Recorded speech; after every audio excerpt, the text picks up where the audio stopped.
Nesse vídeo, nós vamos falar sobre estabilidade de talude, utilizando o método de Filenius, numa condição onde existe linha freática. Essa linha freática foi investigada por meio de furos de sondagem SPT, através de sondagens feitas aqui na superfície do talude ou da encosta, e através das medições após a estabilização, detectou-se essa linha freática através dos níveis estáticos contidos nos furos de sondagens, nível estático do lençol freático. O procedimento de cálculo consiste da seguinte maneira: você agora vai subdividir essas lamelas, no caso aqui eu vou manter a mesma distribuição de lamelas como eu tinha feito anteriormente em outro vídeo, sem a presença do nível freático. Mas, caso você tenha uma linha freática e ela passe no meio dessa lamela, você pode subdividir exatamente no ponto aqui, para que você não fique com essa linha freática terminando aqui no meio, o que vai dificultar você na hora de calcular peso, calcular as informações necessárias para o cálculo da estabilidade utilizando o método de Filenius. Então, o cálculo consiste do quê? A partir desse momento, você determina as cargas piezométricas. As cargas piezométricas, que é a distância da superfície crítica de ruptura que está sendo analisada até o ponto onde a linha freática está passando nessa respectiva lamela. Vou colocar aqui de uma outra tonalidade. Então você vai fazendo isso aqui em todos os casos. Pronto, terminamos. Então perceba que nós temos a influência do nível d'água na lamela 2, na lamela 3 e na lamela 4, onde na lamela 2 a água está numa carga piezométrica zero, né, porque a linha freática coincide com a superfície crítica de ruptura. Ao final da lamela 2, nós temos 1,43 de carga piezométrica. Lembrando que por Bernoulli, carga piezométrica é a altura de água de um ponto até a altura de água que está acima dele. Se você multiplicar isso pelo gama da água, você vai ter a pressão de água sobre a base dessa lamela. Por isso que nós precisamos determinar essas informações de altura de água contidas na lamela, tá? Então, feito isso, agora nós vamos pegar essa figura geométrica, vou recortar ela e vamos fazer um procedimento análogo ao que foi feito sem a presença do nível d'água, levando essa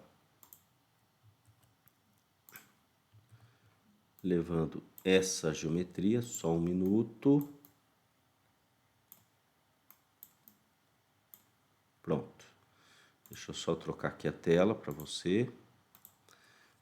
Pronto, estamos aqui. Eu já levei essa figura aqui, né, essa geometria, para a planilha eletrônica que eu estou utilizando, tá? Vou expandir aqui essa parte que eu já tenho a questão da água, tá?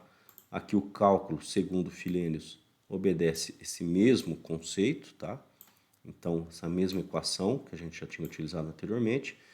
E não vai mudar nada aqui da lamela, da geometria da lamela, tá? É só um exemplo aqui para você entender que agora nós vamos introduzir o efeito da água, introduzindo as alturas de água inicial e a altura de água final para calcular a altura média, ou seja, no meio da lamela, para determinar qual que é a pressão média que está atuando na base da lamela. Consequentemente, nós vamos conseguir determinar a força neutra, a força empuxo de água que está atuando sobre essa lamela, para poder trazer essa parte da análise do escorregamento, determinar qual é a força efetiva que atua perpendicularmente sobre a base da lamela, que exerce o quê? Uma força de atrito.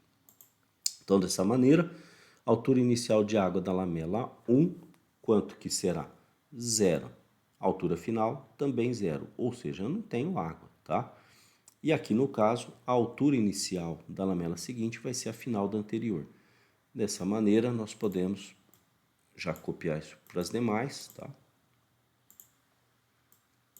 E agora, a altura final da lamela 2, 1,43, que nós tínhamos determinado. Essa altura final da lamela 2, da água, né, da lamela 2, vai ser a inicial da 3, e a final da 3 é 1,76 que nós tínhamos determinados graficamente. A final é 0 e a lamela 5 não tem, ou seja, a lamela 1 e a 5 não tem água. Aí tá aqui, ó, 0, 0, tá? A média, nós vamos fazer da mesma forma que nós fizemos para calcular a altura média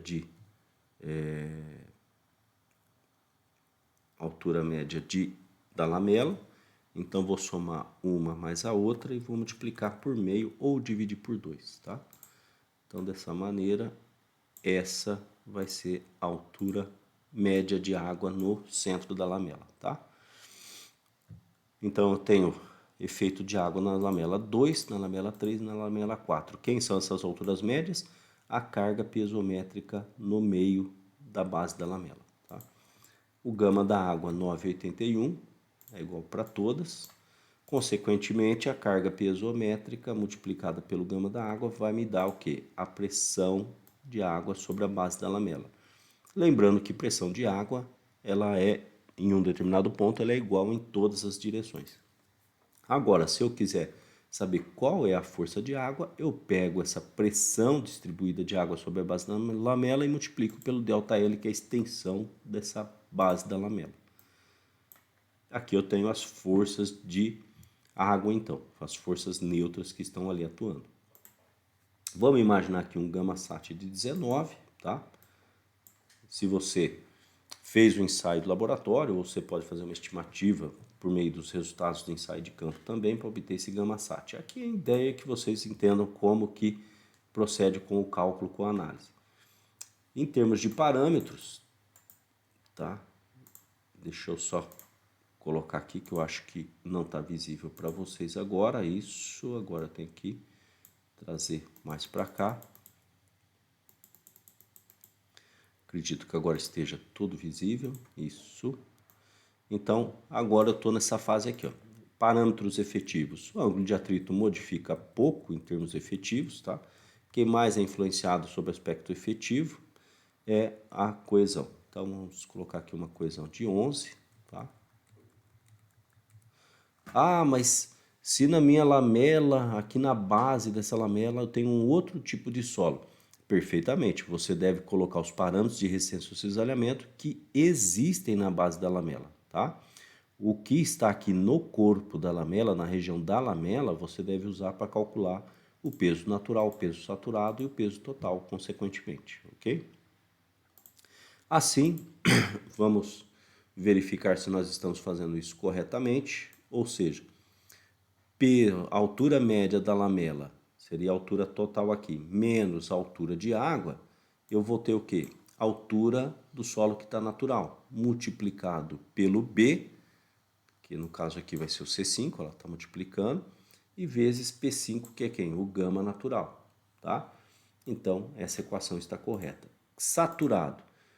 Se eu tenho água, então vai ser a altura média de água dentro da lamela multiplicado por B multiplicado pelo gama sat. Esse é o peso saturado. Também está certo, ou seja, eu não tenho peso saturado nem na lamela 1 e nem na lamela 5.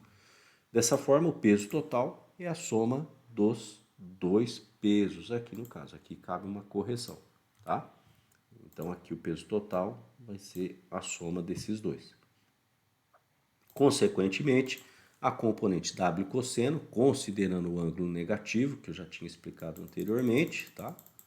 Então, tá aqui, ó, deixa eu trazer aqui para vocês aqui para ficar visível, tá? Agora tá visível. Então, nós temos aqui, ó, componente peso total multiplicado por W cosseno. Por que que nós estamos fazendo isso? Porque nós vamos fazer a retirada da força de água, conforme está aqui na equação, ó, tá? Então, W cosseno, que é a componente normal, a base de escorregamento da lamela, tirando a força neutra de água, que é a pressão de água Uzinho vezes ΔL, ou simplesmente o Uzão que nós já calculamos aqui na planilha, tá? Então, dessa forma, agora W seno nós também já temos aqui, em função do peso total, tá tudo certinho. Agora, na hora de calcular a força de... Deixa eu pegar a equação, trazer para cá.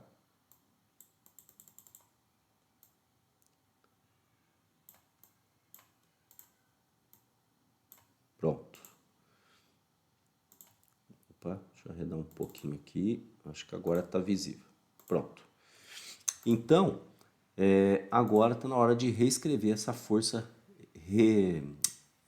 resistente, que é o numerador dessa razão entre FR e FA.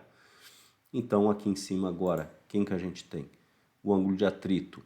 Você até pode trabalhar com esse parâmetro, né, total quando você está na parte do solo que está natural. Mas veja, você tem que lembrar que a ocorrência de chuva é uma frequente. Existem épocas do ano, principalmente no país igual ao Brasil, de clima tropical, que você terá estações marcantes de chuva, onde chove praticamente todo dia.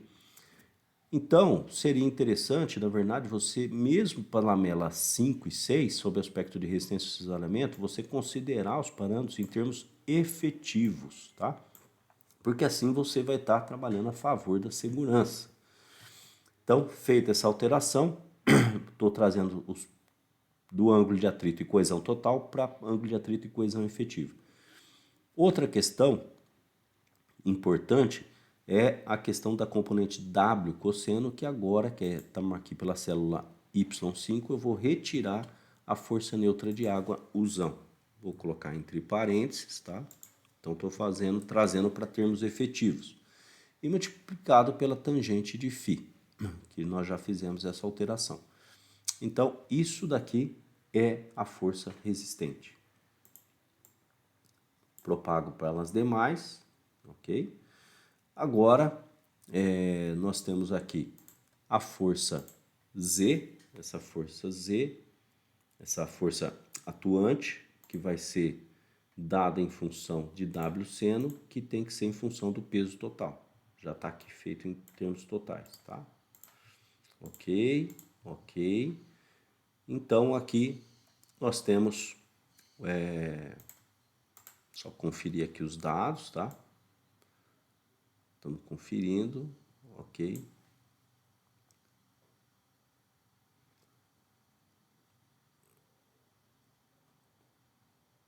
Tá, fizemos aqui o cálculo.